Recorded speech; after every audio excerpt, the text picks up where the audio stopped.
அன்பனர்களே, இந்தோனேஷியாவிலிருந்து இழுத்து வரப்பட்ட 5 போதை வஸ்து கடத்தல்கள் குறித்து போதை வஸ்து கடத்தல்காரர்கள் மற்றும் 2 கண்டெய்னர்கள் அதுகள் குறித்து நாம் ஏற்கனவே 3 காணொளி தந்துவிட்டோம். இப்பொழுது 4வது காணொளிக்குள் வருகின்றோம். இந்த 4வது காணொளியில் நாம் கூடுதலாக சொல்லப்போவது என்றால், ஏற்கனவே இந்த கண்டெய்னர் இலங்கைக்கு வருவதற்கு முன்பாகவும் வந்த பிற்பாடு இந்திய ரோ கொழும்புக்கு போட்டு கொடுத்திருக்குது. அதை இங்க உள்ள உளவு அதிகாரிகள் மறைச்சிருக்கிறாங்க. ஏன் பணம் வாங்கியிருக்கிறாங்க? அது ஒன்றும் இல்லைன்னு சொல்லி நாம நேற்று சொன்னோம் இல்ல, மாப்பிள்ள அவர் தான் ட்ரெஸ் என்னுடைய உடுப்பு என்னுடையதுன்னு சொன்னார்ல, அந்த மாதிரி நாங்க பார்த்தோம் ஒன்றும் இல்லைன்னு சொல்லிட்டாங்க. ஒன்றுமில்லாத பொருள் எப்படி அந்த போதை வஸ்தா மாறிச்சு? என்ன பேபி சாசு மாத்திடுச்சா? அப்ப சொல்லுங்களா, அப்படி இருக்குல்ல. ஆக இந்திய ரோ சொன்ன விடயம் இப்போது இலங்கை அரசாங்கமே சொல்றாங்க. என்ன சொல்றாங்க என்றால், இந்தியாவில் இருக்கின்ற ஒரு உளவு சாதனம் ஒன்று உங்களுக்கு சொல்லிச்சான். புலனாய்வு நிறுவனம் ஒன்று இந்தியாவில் அமைந்துள்ளது என்று புலனாய்வு பிரிவு நாட்டுக்குன்னு நாம பல தடவை சொல்லி இருக்கிறோம் இல்ல. புலிகள் காலத்தில் பாக்கு நீரிணை பக்கமாக புலிகள் கடத்தி வருகின்ற ஆயுதங்களை மோப்ப முடிச்சு ராடார் மூலமாக போட்டு கொடுத்த இந்திய ரோ. அது லக்ஷ்மண் கதிர்காமர் பொருள் மினிஸ்டர் அவர காலம் தொட்டு அது நடந்துச்சு. இது உலகத்துக்கு தெரிந்த விடயம் தான். இப்ப இலங்கை அரசாங்கமே திட்ட தெளிவா சொல்றாங்க. என்ன சொல்றாங்க? கடந்த காலங்களில் முன்னர் நாட்டிற்கு வெற்றிகரமான உளவு தகவல்களை வழங்கி அமைப்பான். அப்ப வானத்தால அமைப்பா புதுடில்லியில் இருக்கின்ற ஹெட் ஆஃப் தான் கொடுக்குற. இப்ப ரோ இருக்கு இல்லையா, இப்ப ரோ கொழும்புல இருந்தா கொழும்புல கொடுக்குறாங்க. அவங்க நேர டெல்லிக்கு தான் கொடுப்பாங்க. டெல்லியில இருந்து உத்தியோகபூர்வமா தான் கொழும்பு கொடுப்பாங்க. அப்ப நீங்க ஒரு விடயத்தை எடுத்துக்கொள்ளுமா, ஈஸ்டர் குண்டு வெடிப்பு செஞ்சேன்னு சொல்லி இந்தியாவில குற்றம் சுமத்துறீங்க. இப்ப சொல்றீங்க வெற்றிகரமான உளவு தகவல்களை இந்தியாவில் இருக்கின்ற ஒரு புலனாய்வு நிறுவனம் எங்களுக்கு தந்திருக்குன்னு சொல்லி. ஈஸ்டர் குண்டு வெடிப்பு அவன் தானே சொல்லித்தாந்த. அப்ப எப்படிடா அவன் மேல குற்றம் சுமத்துவீங்க? இதையும் நம்ம மக்கள் பார்வை கெடுங்க. அப்புறம் யாராவது காட்டுவாசி மாதிரி வரக்கூடாது. ஏண்டா இந்தியாவுக்கு நீங்க வக்காலத்து அடே லாஜிக் ரீதியாக சொல்லுவேண்டா. எப்படி சொல்லுவோம்? ஒரு புலனாய்வு நிறுவனம் கடந்த காலங்களில் முன்னர் நாட்டிற்கு வெற்றிகரமான தகவலை கொடுத்தாங்கன்னா, இந்தியாவில் ஒரு நாயும் அங்க இயங்கலாம். உளவு தகவல் மாதிரி இஸ்ரேல்காரன் மட்டும் இயங்கலாம். அதுக்கு அனுமதி கொடுத்திருக்கிறாங்க. வேற ஒரு பன்னடையும் அங்க இயங்கலாது. அதான் இந்தியா ஆண்டால். இங்க இயங்கலாம். இங்க வாரவன் போறவன் எல்லாம் வேசட வெத்திலப்பட்டி மாதிரி இங்க இயங்கலாம் இல்ல. எனவே அத நம்ம நாட்டில் அப்படி இருக்குது. ஆனா அந்த நாட்டில் அப்படி இயங்கல. ஆனால் இலங்கைக்கு மிக நீண்ட காலமாக உளவு தகவல்களை கொடுத்த வரலாறு இந்திய ரோவுக்கு உண்டும். அதை இவங்க தட்டி கழிக்கிற மறைக்கிறது. அது இப்ப வெளியாயிட்டு ரைட். போதைப் பொருள் மோசடி அரசியல்வாதிகளுக்கு எதிராக மித்தனிய நகரத்தில் நேற்று பாரிய எதிர்ப்பு மக்கள் போராட்டம் ஒன்று நேற்று முன்னெடுக்கப்பட்டிருக்கின்றது. வெற்றிகரமான ஒரு முன்னெடுப்பு. இதன் மூலம் அரசுக்கு ஆதரவு கூடியிருக்குது. வந்துட்டா அது பிறகு பார்ப்போம். மித்தனிய நகரத்தின் மத்தியில் கூடிய பெருந்தொகையான மக்கள் போதைப் பொருளுக்கு எதிராகவும் அதில் தொடர்புள்ள மற்றும் குற்றம் சாட்டப்பட்ட அரசியல்வாதிகளுக்கு எதிராகவும் பதாதைகள் ஏந்தியவாறு ஆர்ப்பாட்டங்கள் கோஷங்கள் எழுப்பி இந்த நாய்களை எழுப்புங்க புடிங்கன்னு சொல்றாங்க. இந்த ஏரியா முற்றுமுழுதாக மொட்டு கட்சியின் வசம் இருக்கின்ற மித்தன் ஏரியாவை அதையும் பார்த்துக் கொள்ளுங்க. எங்கிருந்து வருதாண்டு குறித்த நகரத்தில் புதைத்து வைக்கப்பட்டிருந்த ஐஸ் போதைப் பொருள் தயாரிப்பதற்கு பயன்படுத்தப்படும் ரசாயனங்கள் கெமிக்கல் தொடர்பில் மித்தனிய பிரதேசத்தை சேர்ந்த 2 அரசியல்வாதிகள் கைது செய்யப்பட்டதை தொடர்ந்து குறித்த ஆர்ப்பாட்டம் நடத்தப்பட்டுள்ளது. குறித்து வைத்துக் கொள்ளுங்க. இன்னும் 7-8 அரசியல்வாதி கைது செய்யப்படுறாங்க. இது சம்பந்தமான சீருடைக்காரர்களும் கைது செய்யப்பட போறாங்க. அதை நான் சொல்லலப்பா. ஆனா போலீஸ் அடித்து கேட்பான். சொல்ல மாட்டேனே, நான் சொல்ல மாட்டேன். ஐஸ் போதைப் பொருள் தயாரிப்பதற்கு பயன்படுத்தப்படும் ரசாயனங்கள் நேற்றிரவு மித்தனிய போலீஸ் நிலையத்துக்கு கொண்டு வரப்பட்டிருக்கின்றது. எமது எதிர்கால சந்ததியினரை சீரழிக்கும் போதைப் பொருள் மோசடியில் ஈடுபடும் அரசியல்வாதிகளை நம்பி எவ்வாறு நாட்டை ஒப்படைப்பது, இவ்வாறானவர்களுக்கு பாரிய தண்டனை வழங்க வேண்டும் எனவும் மக்கள் கோஷமளித்து இருக்கின்றார்கள். இது மிகப்பெரிய பின்னடைவை மொட்டு கட்சி கண்டிருக்கின்றது. அதைத்தான் சொன்னாரே நெய்னா, நம்ம கேள்வி நெய்னா சொல்லிச்சு, நாங்கள் 73 ஆண்டுகளுக்கு பிற்பாடு கிடைத்த ஆட்சியை அவ்வளவு லேசாக விட மாட்டோம் என்று. அதுக்கு பின்னுக்கு இருக்கான். அதாவது இதுல நாங்கள் ஒரு விடயத்தை சொல்லுவோம். ஒரு வலுவான கெட்டிக்காரன் நான் சொல்லு. என்னுடைய பார்வையில் நான் அவரை ஒரு மாங்காய் மடையை தான் இட போட்டு அவர் ஒரு கெட்டிக்காரர். அது சம்பந்தமாக நாம் தான் அதுக்கு 3 செய்தி தந்திருக்கிறோம். அவர் தனக்கு வந்த பிரதமர் பதவி வேண்டாம் என்று மறுத்திருந்தார். உள்ள ஜனாதிபதி தொட்டு இவர் பொருள் மினிஸ்டர் விஜித் ஹேரத் மற்றதாரு அவங்க 3 முக்கியமானவங்களும் பிரைம் மினிஸ்டரை பாராளுமன்ற ஹரணியை நீக்கம் என்று சொல்லிக் கொண்டிருந்தாங்க. சீனாவும் அதுக்கு அழுத்தம் கொடுத்திருந்தது. அவர் வேணாம் என்று மறுத்து விட்டு அதன் மூலம் நாட்டில் ஒரு அரசியல் மாற்றத்தை தவிர்த்திருக்கின்றார் நெய்னா. பாத்தீங்களா எப்படின்னு கேட்பீங்களா? தனியா காரணம் இதுக்குள்ள நாங்க சொல்லிவிட்டு வாரம் ஒரு அரசியல் மாற்றத்தை அல்லது ஒரு அரசியல் புரட்சியை ஆட்சி மாற்றத்தை தடுத்திருக்கின்றார் டில்வின் நெய்னா. நெய்னாவுக்கு ஒரு உத்தம ஆச்சாரி அடிப்போம். உத்தம ஆச்சாரி என்றால் மிகப்பெரிய ஒரு சல்யூட் அடிப்போம். அதாவது அவர் ஒரு அரசியலுக்கு அப்பால் அவரை நம்ம பாராட்டலாம். பல விடயங்கள் அவரை விமர்சிச்சுக்கிறேன். இந்த விடயத்துல நான் பாராட்டுவேன். தட்டி கழுத்து தகல அந்த ஆட்சி கவிழ்ப்பு அப்படியே தவறி போச்சு. மித்தினிய தலாவ கரிய மதித் பகுதியில் உள்ள ஒரு நிலத்தில் புதைக்கப்பட்டிருந்த பொருட்கள் அடங்கிய 2 கொள்கலங்கள் குறித்து அமெரிக்க புலனாய்வு நிறுவனங்கள் நாட்டுக்கு முன்கூட்டிக்கு தகவல் கொடுத்ததாக காவல்துறை சொல்றாங்களாம். இவை ஐஸ் என்ற போதைப் பொருளை தயாரிப்பதற்காக நாட்டுக்கு கொண்டு வரப்பட்ட கெமிக்கல் சம்பந்தமான ஒரு தகவலாம். மித்தினிய ராஜபக்ச அரசியலின் மையமாக உள்ள ஒரு மைய பகுதி அது. நுவரெலியாவில் இனங்காணப்பட்ட ஐஸ் தொழிற்சாலை ஃபேக்டரி பற்றிய இந்த கேள்விகளுக்கு நீங்கள் பதிலளித்தால் என்ன என்று அந்த அதாவது இந்த அந்த ராஜபக்ச கம்பெனி கேட்டபோது அது நாங்க எங்களோட கட்சியில இருந்து ஒருவரை நீக்கிவிட்டோம் சொல்லலாம். இந்த ஃபேக்டரி பற்றிய முதல் தகவல் எப்போது கிடைத்தது? நுவரெலியாவில் உள்ள ஐஸ் தொழிற்சாலையின் முகவரி என்ன, அந்த முகவரியில் உள்ள சொத்தின் அசல் உரிமையாளர் யார், இது போன்ற தகவல் எல்லாம் கொடுக்கலும் இல்ல. ஐஸ் தொழிற்சாலை யார் வாங்கினார், குத்தகைக்கு எடுத்தார்கள் அல்லது வாடகைக்கு எடுத்தார்கள் என்ற கேள்விகளுக்கு அரசு பதிலளித்தால் மட்டும்தான் அதை சரியாக செய்யலாம் என்று ஒரு கருத்து வருகின்றது. இருப்பினும் ஈஸ்டர் ஞாயிறு தாக்குதல்களை போலவே காவல்துறை மற்றும் நாட்டில் உள்ள பிற தொடர்புடைய நிறுவனங்கள் இந்த உளவுத்துறை தகவலின் மீது தேவையான நடவடிக்கை எடுக்க தவறிவிட்டன என்ற ஒரு குற்றச்சாட்டு இருக்கின்றது. இந்த தகவல் 2024 ஆண்டின் பிற்பகுதியில் வழங்கப்பட்டது. கொள்கலன்கள் நாட்டை அடைந்த பிறகு ஜனவரி 25 விடுவிக்கப்பட்டன. இந்த காலகட்டத்தில் வார்னிங் கொடுத்திருக்குது உங்க நாட்டுக்குள்ள போதை பஸ் கம்பெனி வருது. ஏன்னா இலங்கைக்குள் அவன் பக்கத்து நாடு இந்த மாதிரி ஒரு போதை பஸ் நாடாக மாறினால் இந்திய மக்களுக்கு ஒரு பாதிப்பு இல்லையாது. அதான் இலங்கையை பத்தி இவனுக்கு அறிவில்லையே, இந்த மோடன்களுக்கு அவன் மக்களை பத்தி அழிவுகள். ஆனால் இந்தியா அப்படி அல்ல, தந்த மக்கள் மீது கூடிய கவனம் செலுத்தும். அது இந்த மாதிரியான ஒரு தெப்புராட்டித்தனமான விரைகளுக்கெல்லாம் இந்தியா ஒருபோதும் இடம் கொடுக்காது.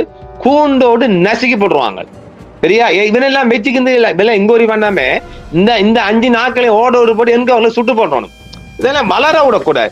நீங்க தூக்கு தண்டனை கொண்டு நிறைவேற்றப்படும் அத்தனை போதை பஸ்ஸும் ஒழிக்கப்படும். அவனை உள்ளுக்கு போட்டு வச்சுக்கிட்டு அவன் திருப்பி போன் பண்ணுவான், ஜெயிலருக்கு பணம் கொடுப்பான், போன் வரும், அங்கிருந்து யாரும். இது என்னது தேவையா? போட்டு வெளியே போட்டு என்கவுண்டர் பண்ணி போட்டு வேலையை பாட்டு நியாயப்படுகிற மாதிரி புதைக்காம அவனை வச்சுக்கிட்டு தொடர்ந்து இன்னும் இன்கொயரி பண்ணி கொண்டு அவனுக்கு வழக்கும் கோடு மலைய போறாங்களாம். தேகளா புலனாய்வு, அதாவது இந்த மாதிரி புலனாய்வு சொல்றாங்க. இந்த 2 கொள்கலன் எண்களும் ஈரானில் தெஹ்ரானில் இருந்து நாட்டிற்கு அனுப்பப்பட்டதாகவும் சொல்லப்படுகிறது. இப்ப தெஹ்ரான் சொன்னால் தெஹ்ரானு கிட்ட இருந்து அனுப்ப முடியாது. அங்க நாம நேற்றும் சொன்ன தெஹ்ரான் ஆபர், தெஹ்ரான்ல இருந்து 600 கிலோமீட்டர் கொண்ட ஹாபருக்கு போகணும். தெஹ்ரானுக்கு உரிய ஆபர் தான் அது, ஆனா தெஹ்ரான் இல்லை. அதாவது இந்த தெஹ்ரானில் இருந்து வந்த உடனே இந்த போதை வஸ்து குறித்து இந்திய புலனாய்வு ஒன்று இலங்கை கொடுக்குது. புலனாய்வு நிறுவனம் இந்தியாவில் அமைந்துள்ளது என்றும் புலனாய்வு பிரிவு முன்னர் நாட்டுக்கு வெற்றிகரமான தகவல்களை கொடுத்தது என்றும் சொல்லப்படுகின்றது. இந்த தகவல் கடந்த ஆண்டு இறுதியில் அல்லது இந்த ஆண்டு தொடக்கத்தில் புலனாய்வு அமைப்பால் வழங்கப்பட்டதாக கூறப்படுகிறது. அப்போதும் கூட 2 கொள்கலன்களும் துறைமுகத்திலிருந்து விடுவிக்கப்படவில்லையா? காவல்துறை அதிகாரிகள் உடனடியாக நடவடிக்கையை எடுத்து காவல்துறை போதைப் பொருள் தடுப்பு பிரிவின் உதவியுடன் சுங்கத்துறையின் காவலில் உள்ள கொள்கலன்கள் முழுமையாக ஆய்வுக்கு உட்படுத்தப்பட்டதாக காவல்துறை வட்டாரங்கள் தெரிவித்தன. மேலும் போதைப் பொருள் சோதனை உபகரணங்களை பயன்படுத்தி ஒரு குறிப்பிட்ட வகை தூள் உள்ளதா என காவல்துறை போதைப் பொருள் தடுப்பு பிரிவு மற்றும் இலங்கை சுங்கத்துறையும் கொள்கலன்களை பரிசோதித்ததாகவும் சொல்லப்படுகின்றது. இருப்பினும் ஆச்சரிக்கப்படும் விதமாக சோதனைகளில் அவற்றில் போதைப்பொருள் அல்லது போதைப்பொருள் தயாரிக்க பயன்படும் ரசாயனம் கெமிக்கல் இல்லை என்பது உறுதி செய்யப்பட்ட பின்னர்தான் அந்த கொள்கலன்களும் விடுவிக்கப்படும் சொல்ல. இதெல்லாம் சாகு போகுங்க. அப்ப இல்லாது இப்ப எப்படி வரும் என்ற கேள்வி நமக்கு சாதாரண வரும் இல்லை. இவன்கள் சாக்கு போக்கு செய்ய அந்த ரிப்போர்ட்டை வச்சிருக்காங்க. இருப்பினும் தற்போது 50,000 கிலோகிராமில் போதைப்பொருள் ஐஸ் தயாரிக்க பயன்படுத்தப்படும் விதின் என்ற ரசாயனம் இருந்ததாக காவல்துறை தெரிவித்துள்ளது. அப்ப இருக்கையா இப்ப இருக்கா என்ன கண்கட்டி வித்தியா நடத்துறீங்கடா இந்த பன்னாடைகளா? அப்ப இல்லண்டா இப்ப இருக்கேன்டால் அதே 50,000 கிலோகிராம் கெமிக்கல் அப்ப இல்ல இப்ப இருக்கேன்டா. இது என்ன கதை? சோடிக்கப்பட்ட கதையா? நம்மளுக்கு புரியலைங்களா? அப்படியானால் ஜனவரி 2025 நடத்தப்பட்ட சோதனைகளின் போது அது ஏன் கண்டுபிடிக்கப்படவில்லை என்ற கேள்வியை நாம கேட்கணுமா இல்லையா? இந்த ஆண்டு கொள்கலங்களும் இந்த ஆண்டு ஜனவரி 27 அன்று சுங்கத்துறை காவல் இருந்து விடுவிக்கப்பட்டன. எதுக்காக விடுவிச்சீங்க அதை சொல்லுங்க. இந்த கொள்கலங்களில் என்ன கொண்டு வரப்பட்டது என்பது தெளிவாக தெரியவில்லை என்றாலும் அவற்றில் 2000 கிலோவுக்கும் அதிகமான ஐஸ் இருப்பதாக சிஐடி சொல்லுது. இந்த ஆபத்தான மருந்துகளுக்கு தேவையான பொருட்கள் 50,000 கிலோகிராம் மற்ற மருந்துடன் கலந்து வரப்பட்டன என்பது தெளிவாகிறது. இந்த 50,000 கிலோவோட இன்னும் பல கெமிக்கல்கள் போதை வஸ்துக்கு தேவையான கெமிக்கல் மிக்ஸ் பண்ணப்பட்டிருக்கு என்றதை இப்ப சிஐடி சொல்லுது.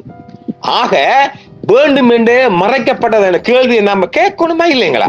சரி, கேட்கும். இந்த கொள்கலங்கள் இந்த நாட்டில் ஆய்வு செய்யப்பட்டதாகவும் அவற்றில் எந்த போதைப் பொருளும் கண்டுபிடிக்கப்படவில்லை என்றும் நாட்டில் உள்ள தொடர்புடைய புலனாய்வு அமைப்பு தெரிவிக்கலாம். ஆறா தெரிவிச்சுக்க உங்களுக்கு இப்ப மட்டும் எப்படி சிஐடி தெரிய வருது? எல்லாமே திருட்டு கும்பல்.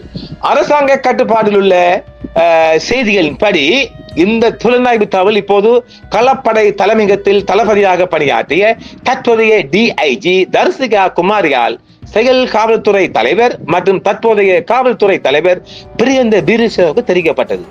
அங்கிருந்த போதும் கிளம்புதான் இந்த விவகாரம் குறித்து விசாரிக்குமாறு ஐஜிபி காவல்துறை போதைப்பொருள் தடுப்பு பணியகத்துக்கு தகவல் தெரிவித்தார். ஆக காவல்துறை போதைப்பொருள் தடுப்பு பணியகத்தின் மூத்த அதிகாரி ஒருவர் தனக்கு முன்னர் இந்த தகவல் கிடைத்ததாகவும் 2 கொள்கலங்களும் சரிபார்க்கப்பட்டு எதுவும் கிடைக்காததால் விடுவிக்கப்பட்டதாகவும் சம்பந்தப்பட்ட தரப்புக்கு தெரிவித்திருக்கின்றார் ஒரு டிஐஜிக்கு பொறுப்பானவர். அவரை தேடி பிடிக்கணும் இல்ல, அந்த அண்ணாச்சி அம்முட போறார். அதை நாம இப்ப சொல்லக்கூடாது. யாருண்டு அதுவும் வந்துடுச்சு, அதுவும் நடக்கும். ஆக இது சம்பந்தப்பட்ட அத்தனை நெய்னாக்களும் கைது செய்யப்பட போறாங்க. இப்படி கைது செய்யப்பட்டு இந்த மொட்டு கட்சியை டேமேஜ் ஆக்கினாத்தான் அடுத்த ஆட்சிக்கும் ஜேவிபி தடம் பதிக்கலாம். இது தெரிந்தானே? ஓகே. இந்த தகவல் தவறானது என்று மூத்த அதிகாரி கூறுகிறார்கள். காவல்துறை தகவல்கள் தெரிவிக்கின்றன. 2 கொள்கலங்களும் வீட்டு தொழிலில் ஈடுபட்டுள்ள ஒரு பாஸ் என்பவரால் விடுவிக்கப்பட்டதாகவும் அதில் கூறப்பட்டுள்ளது. ஒரு பாஸ் 2 கொள்கலங்களை விடுவித்தது மேலும் விசாரணைக்கு ஒரு சாக்கு போக்க இருந்திருக்க வேண்டும் என்றும் சிஐடி சொல்கின்றது. இந்த 2 கொள்கலங்களையும் பத்மே இலங்கைக்கு கொண்டு வந்த சந்தேகத்துக்குரிய ஒழுங்கமைக்கப்பட்ட குற்றவாளியான பெக்கோ சமன் இந்த 2 கொள்கலங்களையும் பத்மே இலங்கைக்கு அனுப்பினார் என்று சொல்கின்றார். இதை நாங்க நம்பலாமா? இப்ப அவர் தான் சொல்றார், இப்படி அனுப்பப்பட்டிருக்கு என்று அவர் தான் சொல்றார். ஆனா இதை நாங்க சொல்லலாமா? பத்மே இலங்கைக்கு அனுப்பினார் என்றும் இந்தோனேஷியாவில் இருந்து ஐஸ் மருந்தை தயாரிக்க இந்த கொள்கலங்களின் ரசாயனங்கள் கொண்டு வரப்பட்டதாகவும் தெரிவிக்கப்பட்டுள்ளது. அவை இந்தோனேஷியாலையும் ஒரு ராடார் போட்டு செய்யறாங்களா, அங்கேயும் ஒரு கம்யூனிகேஷன் போட்டார்கள். ஆக பாகிஸ்தான், ஈரான், ஆப்கானிஸ்தான் இந்த 3 நாடுகள் போதை இது 3 சோனக நாடு. இந்த சோனக நாடு இருந்தா இவ்வளவும் பரவுது நாய்க்கிளைகளா. பத்மே நாட்டில் ஐஸ் என்ற மருந்தை தயாராகி வருவதாகவும் இதற்காக நுவரையாவில் ஒரு வீட்டை வாடகை எடுத்துள்ளதாகவும் பெக்கோ சமன் நீதிமன்றம் தெரிவித்துள்ளார். ஐஸ் உற்பத்திக்கு உதவுவதற்காக 2 பாகிஸ்தானியர்களும் நாட்டிற்கு அழைத்து வரப்பட்டிருந்தனர். இல்லை, இறக்குமதி செய்யப்பட்டார்கள். ஐஸ் உற்பத்திக்கு தேவையான ரசாயனங்கள் ஈரானில் இருந்து நாட்டுக்கு கொண்டு வரப்பட்டதாகவும் கொழும்பு துறைமுகத்தில் இருந்து விடுவிக்கப்பட்ட பின்னர் 2 கொள்கலங்களும் மெக்டோனியாவுக்கு கொண்டு செல்லப்பட்டதாகவும் பெக்கோ சமன் கூறியுள்ளார் ஒரு ஆதாரபூர்வமாக. அப்ப ஆக என்ன கூத்தடிச்சாலும் பெக்கோ சமன் ஒரு உண்மையை சொல்லிட்டாரு. இதற்காக மேற்கு மாகாண வடக்கு மாவட்ட சிஐடி பிரிவு அதிகாரிகள் கடந்த வார இறுதியில் 2 கொள்கலங்களையும் விசாரிக்க மெக்டோனியாவுக்கு சென்ற போது 2 கொள்கலங்களும் அவற்றின் இடங்களில் இருந்து காணாமல் போயிருந்தன. பின்னர் புதைக்கப்பட்ட 2 கொள்கலங்களும் கண்டுபிடிக்கப்பட்டன. ஆக இந்த விசாரணையை உதவி காவல்துறை கண்காணிப்பு ஏஎஸ்பி ரொஹான் ஒலுகல்ல தலைமையிலான மேற்கு மாகாண சிஐடி குழு முழுதாக விசாரித்து பூசை நடத்தி வராங்க. தேவையான பூசை நடக்குது. நாம் அடுத்த பார்ட் 5க்குள் செல்ல வேண்டிய தேவை இருக்கின்றது. மீண்டும் நேர்களே, இப்பொழுது அந்த பார்ட் 5க்குள் வரப்போகின்றது. முக்கியமாக கோட்டையின் மைந்தன் காலங்களில் தமிழ் தொழில் அதிபர்களை கொலை செய்த குரூப்புக்கும் இந்த குரூப்புக்கும் சம்பந்தம் இருப்பதாக சிஐடி சில தகவலை கசிய விட்டிருக்கு. நாம் அந்த தகவலை பார்ட் 5க்குள் பார்ப்போம். மிகப்பெரிய தமிழ் வியாபார அது வர்த்தகர்களின் பணங்களையும் உடைமைகளையும் மைந்தான் கம்பெனி சூறையாடி ஆட்டைய போட்டிருக்காங்க. அது சம்பந்தமான தகவலை நாம் 5க்குள் வருவோம். மீண்டும் சந்திப்போம். நன்றி நேர்களே. என்றும் உங்களுடன் சன்ரைஸ் இந்தியா டிவி. சப்ஸ்கிரைப் பண்ணுங்கள், பெல் பட்டனையும் கிளிக் செய்யுங்கள். உங்கள் ஆதரவே எங்கள் சேவை. ஆதரவு தாருங்கள், அரவணைப்போம். மறக்காம சர்ப்ரைஸ் பண்ணுங்க. தேங்க்யூ.